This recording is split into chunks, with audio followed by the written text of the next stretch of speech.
The Bears fan podcast episode 103. We've been taking a week break in between in the off season. Not a lot going on, but if you're keeping up, like, follow, subscribe. A little bit of news. The combine came and gone. Ben Johnson did a press conference. Ryan Poles talked to a few people. Trey Smith got franchise tagged. And a lot of other dominoes started to fall. T. Higgins got franchise tagged. And yeah, we want to see what you guys think and what we think the Bears are going to do. Well, I sent earlier. I sent you a mock draft. Now, with all right, so as of today, Bears traded sixth-round pick for guard Jonah Jackson. Worked with Ben Johnson in Detroit. He's a former Pro Bowler. A lot of injuries the last couple of years. Um, I like the move and I don't like the move. I like the move because it shores up a left guard, shores up the left guard spot.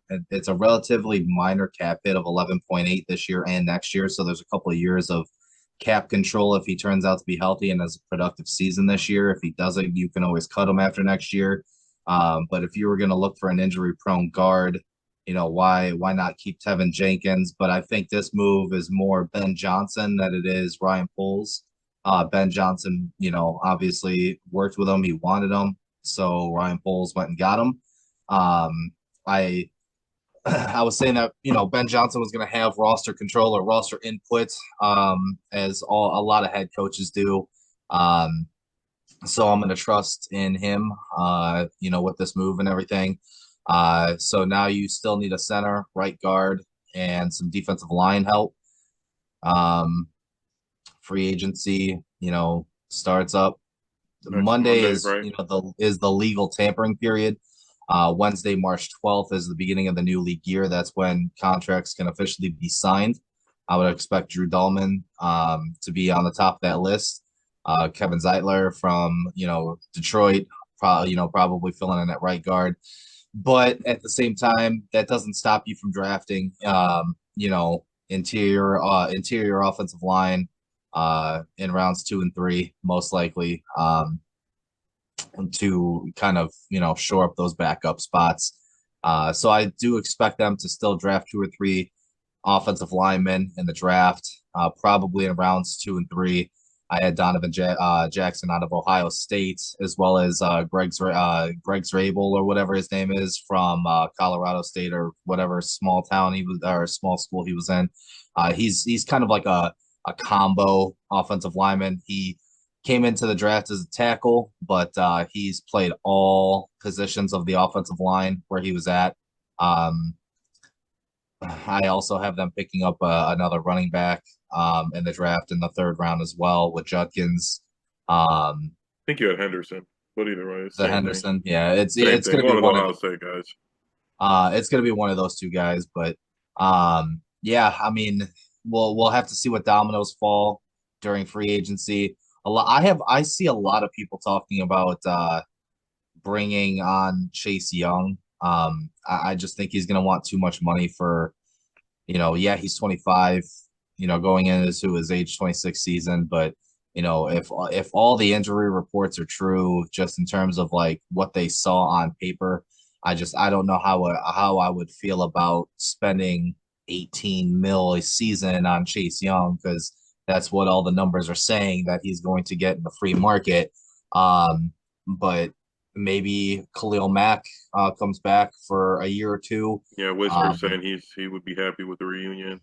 I wouldn't mind that, especially since he's not going to be the star. He's, you know what I'm Very saying? He's going to productive. be, you know, um, so yeah, well, Jack Sanborn didn't get Tendered or whatever. tendered. Yeah, he didn't get tendered, so he's going to hit, unrestricted free agency, which was kind of a move we all expected anyway. He really wasn't on the field a whole lot last year. But yeah, I mean, we're going to know a lot more. We're going to know a lot more about the direction that this organization is Yeah, headed, next week. especially going into the draft starting Monday. So, I think we'll know a lot in free agency. The Bears have to make moves. They have to spend some money. They were cheap last offseason, so I think first by Friday the Bears would have made a major move, albeit a trade or Dahlman. Um, like you said, maybe Chase Young. I'm not really a fan of Chase Young either. I'm along the lines, if you're going to pay a DN, you might as well just go get Miles Garrett. I'm not a huge fan of anybody who's in the draft at 10. So as of right now, unless you're telling me like Mason Graham's going to fall, which he might, he weighed in about 30 pounds less than he's listed. I don't know if that will help or hurt him at defensive tackle. I thought he was more of a three technique tweener, even rush from the outside if you had to. I would bet if we were there at 10, he was there. I would love to have him. Abdul Carter obviously is not going to fall that far.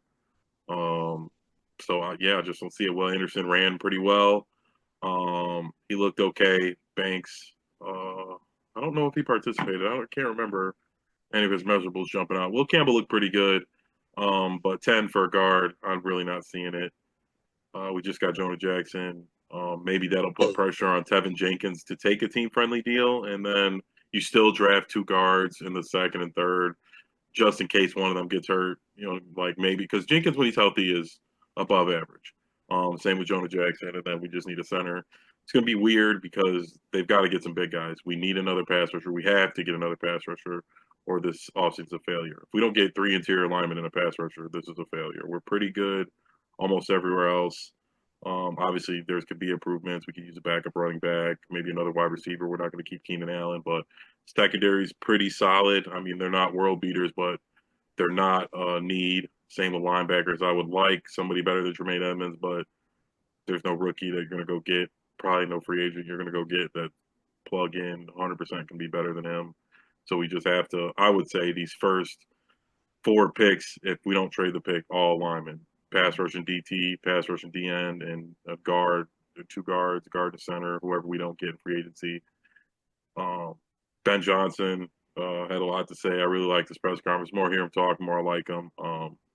He was saying, like you were saying, he's sitting in on these meetings, that he gave polls in the scouting department what he wanted in each position, height, weight, measurables, play style. He said he's very analytical when it comes to that, so he wants to build his team. I'm guessing similar to the Lions. They had St. Brown. I'm guessing that's what DJ Moore, Roma Dunes, LB, Jameson Will, like maybe. We need another tight end. I don't think Cole Kmet really fits a lot of what he's going to do. I think we might need another running back, depending. I don't know. Roshan just seems to be in the doghouse. I don't know if that was just with the last coaching staff. Maybe Ben Johnson will get something out of him, but I'm still got my heart set on Miles Garrett. I think it's a match made in heaven based on like what I'm assuming the Browns want to get and what our, to use Pole's term, is our runway is. Got to spend that money on somebody, and I feel like if we don't spend it on Garrett, we're going to give it to Chase Young just because we got to, or some, guy who's not worth it. So I'm of the mind of go out and trade for one of these guys. Trey Hendrickson, Miles Garrett. I don't think Parson. I don't know. Actually, the Cowboys just signed a DT to a big extension. So I'm always a fan of I'm not a fan, but I always say that the salary cap is fugazi. We make it seem like, oh, how are the Cowboys going to sign? They don't got enough money to sign Micah Parsons, and then $60 million extension later, they signed some fucking DT that, had a good year, but not Micah Parsons. But yeah, Ben Johnson had a lot to say. Didn't talk much about Caleb. Just said he was excited to play with Caleb. That Caleb could do a lot of things that Jared Goff obviously couldn't do. And I'm really excited to see it on the field. Yeah, I just feel like, Ben Johnson's going to tailor an offense around Caleb as opposed to expecting Caleb to fit into, what his offense is. So I'm excited to see that, the different workings and everything else like that. Like you said, he's going to build this team in his vision. He gave the scouting department and Ryan Poles and everybody all the measurables of, what he's looking for. He's looking for speed, especially at the skill positions. So, wide receiver, running back, stuff like that. The offensive line, like you were saying, it's a work in progress. First domino to fall was that Jonah Jackson. I've been seeing the offensive tackle from Mizzou climb up a lot of people's boards. He had a really good combine. Yeah, he ran well. The arms on the shorter side a little bit. So he's got 33.5-inch arms, which There's only one offensive lineman, one tackle in the league that's got shorter than 33-inch arms, which Will Campbell falls into that. Into those measurables as well. He's got less than 33-inch arms. But this tackle out of Mizzou, very agile kid. His RAS score was ridiculous. And we know how, Ryan Poles feels about the RAS scores. Same thing with Ben Johnson, actually. Ben Johnson's a very big advocate of those RAS scores. Yeah, he said he was a So that's analytics a guy. name. That's a name to look out for at 10. Possibly if they don't trade down or if they don't trade that pick in general. Um, I just like you were saying, I don't see any positional value for interior offensive linemen. Drafting Will Campbell at 10 to play guard is not something I envision this team doing. I really don't want to say that I see them picking running back at 10 either. A But lot of Genti smoke. I don't know if it's the fan but you base or don't. what. But yeah, I mean, you never know. You never know. And here's the thing. Here's what I'll say about this. Here's what I'll say about that. Um, I really do like Ashton Genty as a player. I really do. Um, and if he's on my team, like you were saying with Caleb Williams last year, you're gonna, I'll cheer for him. I mean, yeah. Do I think picking a running back at 10 is something you do when you're trying to rebuild? No. I think that's a move that you make when, you're Detroit and you're pretty much right there and you're trying to just, get best player available and everything else like that, like they did with um Jameer Gibbs and everything. But I will say that if they shore up the offensive line and they bring on a Khalil Mack, something like that to, you know, combine on put on this defensive line, fix the, offensive line. I wouldn't hate it. That's not the pick that I want, but I'm not going to sit here and bash it if that is the pick because I started off the podcast today saying that I will trust what Ben Johnson wants to do. Um, I just it's one of I don't those know if things that's Ben where Johnson. It seems like that'll be a Ryan Ben Poles. Johnson pick I don't know 100%. No, because I that's a know we're Ben Johnson saying pick saying Jonah 100%. Jackson is a Ben Johnson move, but it's the same shit we just did last year. Like, like How is it? traded we traded a late round pick for a lineman we're iffy on that may or may not be our starter or be healthy. He was never a Pro Bowler that we traded for last year, and he never played for our head coach. It's a I mean, completely different situation. well, Completely in different. that sense, yeah. I'm just saying we traded a pick for an over the hill lineman instead of going and get a premier one. Right, and we traded a 6 round pick for Jonah Jackson. Do you know what the percentage is that a 6 round pick turns into an NFL starter? Two No, percent. 2%. yeah, but you could. I'm I mean, well, perfectly I'm okay just with saying, you could what you did. package it for something. I don't know. Like it You just can seemed package a 6 round pick for what? What are you well, going a to package a second six and a round pick six for? for Trey Smith. For I don't know. for who? Trey Smith. That ain't gonna happen. I mean, they traded Snead for what, a fifth? They traded Snead for a And he third. was an all pro, a third, and a third back though, right? Or a fifth back or something, right? Like it was like a And third and a fifth back, or I don't know. and Snead, they also paid Tennessee paid Snead what, like 20 something Yeah, million well, I mean, dollars. yeah, of course, yeah. I mean, if we were going to The get Smith, compensation always coincides with what the contract is as well. that's what I That's said. A not second and Snead was an all pro, so um, I don't know. I don't know. I'm skeptical. Yes, you're right. There are different variables to Jonah Jackson, but he's still an old guy. We traded for a late round pick and not Trey Smith or Dahlman or a premier guy. So I guess if they go out and get those gotta guys. wait and see what free agency holds for us. I don't think they're done making moves at guard. Oh, I mean, I I know that. I I'm don't just think I don't think Tevin Jenkins is back. Realistically, I don't see it. I'm really thinking Drew Dahlman is the number one signing that they have. Going into free agency. And then you also like what we were talking about with Becton. If Philly doesn't re-sign him, which speaking of Philly, they just gave Saquon Barkley $20 million a year. They signed him to a 2-year, $46 million extension today.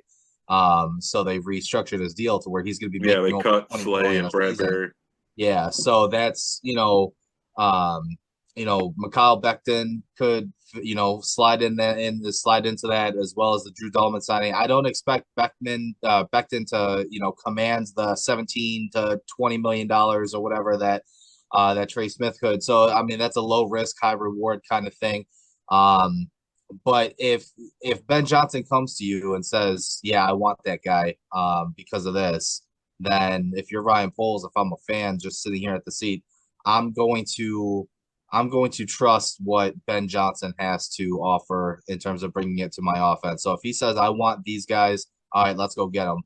Even if If it it came means back as that, then yeah, I might be even more on well, board. even if it means, like you were talking about, with Cole Kmet, if we were talking about how Ben Johnson wants to upgrade the speed at all the positions.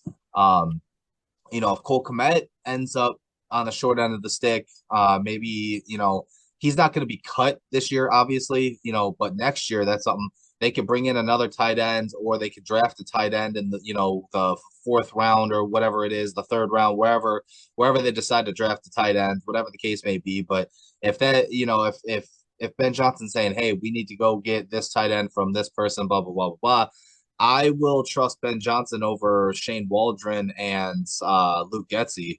Talking about bringing guys in that they've worked with before. There's a much better, longer recipe of success under Ben Johnson than there was with Shane Waldron and Luke Getzey. So if he says he wants, certain guys, then I'm all for it. But Ryan Poles on the other end also has to realize, like you were saying, that this is Chicago.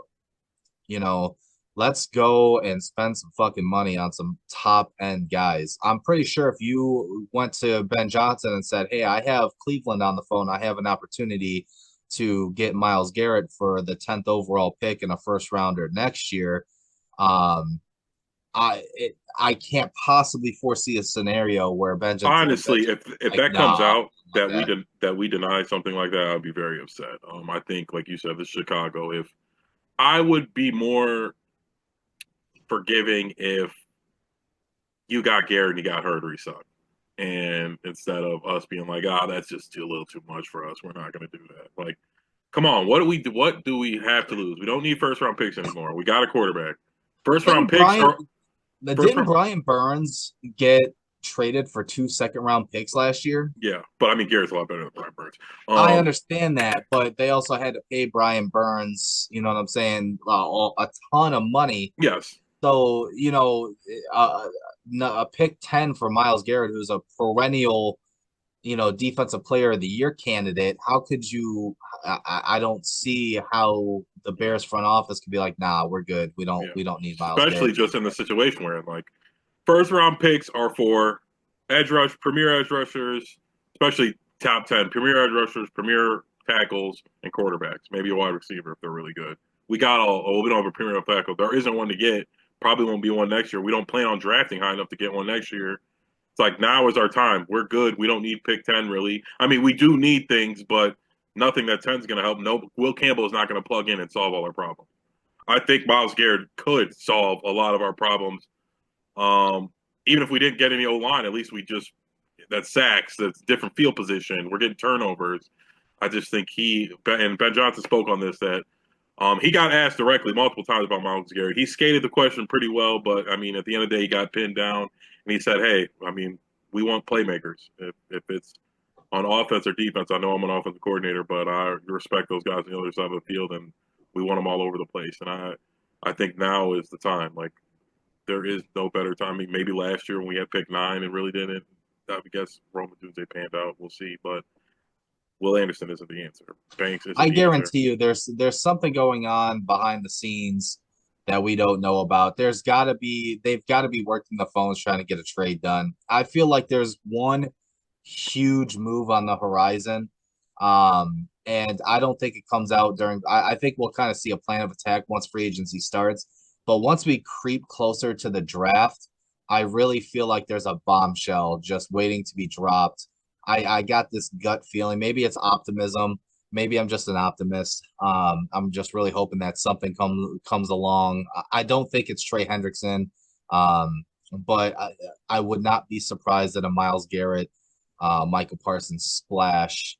Again, this is just my hometown, optimism at play here, but I really feel like there's a bigger move on the horizon that we're not privy to that information yet, especially with the way that Ben Johnson was answering those questions. He was trying to, kind of brush it off a little bit. Of course, that's his job and stuff like that, but you wouldn't be doing your due diligence as a general manager or a head coach if you weren't at least placing these phone calls and saying what would it take for you to, trade this player to us, blah, blah, blah, blah, blah.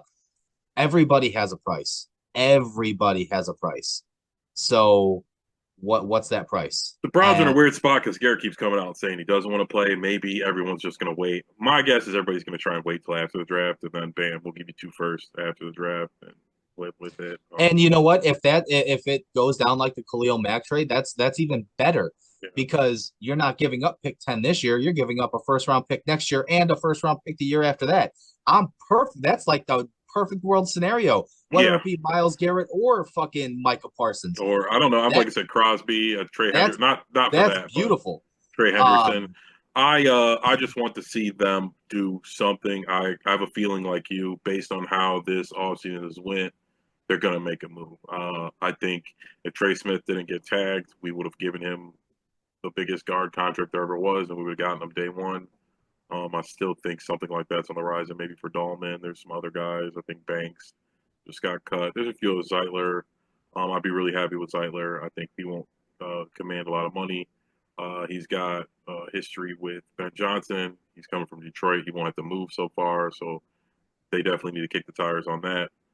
They could really bounce this whole line around. Like, I'm not down on Braxton Jones. I think Braxton Jones, Zeitler, Dahlman, and a healthy Jonah Jackson, I think and Darnell Wright at right tackle, I think is a quality O line. I know we beat on them a lot, but based on the metrics, they were a middle of the pack O line. So we can only build upon that. And yeah, I think the Bears have to do something for the city though. And I'm like you said, I would be in a perfect world, yes, the two first after the draft for Garrett would be perfect. I just don't want to find out we declined any deals that they said two first at any point in time and we said fuck off. I don't want to hear that because we're not in the position to be turning down Miles Garrett. And those moves usually pan out for us. We have a history of the quarterbacks not working out, but we have a great history of fucking Hall of Fame DNs coming here and the middle of their career or the end of their career and doing great. So I would like to, we could continue that. I mean, Mac, Peppers, Sweat's been pretty good. I think he'll be a lot better when he's not getting the double teams as well.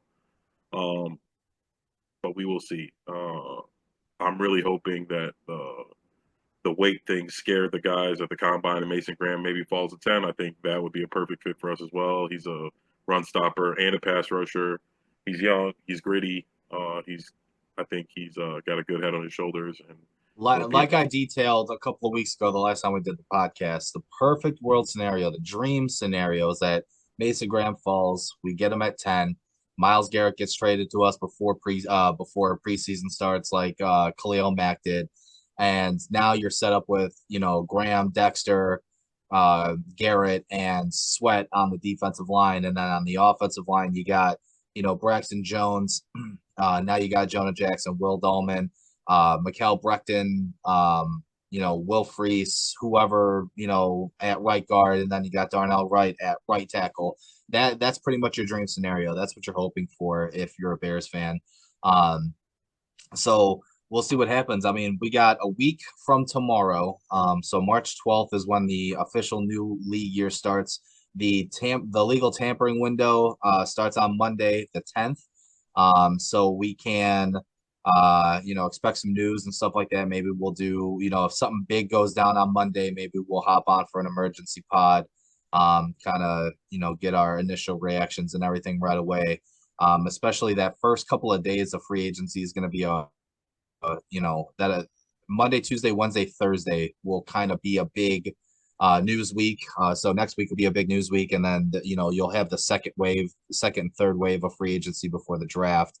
Not a whole lot of news on that front once, the dominoes start falling, but come draft week, a week before the draft, stuff like that, a lot more stuff will pick up. Bears on draft day, that's when they traded 2/3 for Brandon Marshall. the Jay Cutler trade, was before the draft. Um, so, the Bears have a history of making moves both before and after the draft, before preseason starts. So, we can only hope that, moving forward here, I'm starting to sense a little bit of a different front office, a different vibe, coming from, Ben Johnson and Ryan Poles. Just hearing Ben Johnson talk, hearing Ryan Poles talk, they seem a little bit more invigorated. They seem rejuvenated. There's a lot of renewed optimism in that front office, over at Hallis Hall. So even hearing, Kevin Warren talk, news about the stadium, stuff like that. He's saying that, they're going to have a big, huge announcement to make regarding the stadium, which, that's exciting news as well. So all of these things are starting to come together, and we're just, we're along for the ride. We'll have some more information next week, but I'm excited, man. I mean, Yeah. one week, let's get it going. Let's get it started. Spring training baseball happens. Cubs, spring training, they've been on an absolute tear. The Sox are the Sox. They couldn't even trade away their best player, in Luis Robert. The Cubs are going to make the playoffs. I'm assuming, I'm just going to sit here and say, as a White Sox fan, probably 90 wins for the Cubs, playoff spot, possibly an NL Central title. For the Sox, I believe the over under from Vegas, I think they had them under 60 wins. If I'm a betting man, I would take the under. I don't think they win 60. It's so hard to beat that bad, but they're going to be that bad again. The Bulls are still the Bulls. Um, they're Can't do it right. they look absolutely fantastic. Well, the world beaters one night, and then the next night they, who did they beat Philly by 50, and then they lost by like 27 like the next night. I don't understand it. I don't get it. It's absolutely crazy to me. The Bulls are very weird. Same with the White Sox. I don't know. Sometimes it feels like they're trying to lose. Like you said, I'm very excited. Just the beginning next week. We'll definitely have something to go over. Maybe we'll do the podcast maybe Wednesday night instead, uh, just to hold off for the first day of free agency because I have a feeling, like you, that the Bears are going to make a splash. I mean, I don't know if there's a splash to be made. I guess Dolman would be a splash at this point. Um, but yeah, that's about it. Not much else to go over. We don't want to be away for too long. If there's not much news, we'll maybe take a week break in between until the season starts back up. But again, if you waited this long, like, follow, subscribe, all that good stuff, and tune in next week, please. Adios, Adios. buddy.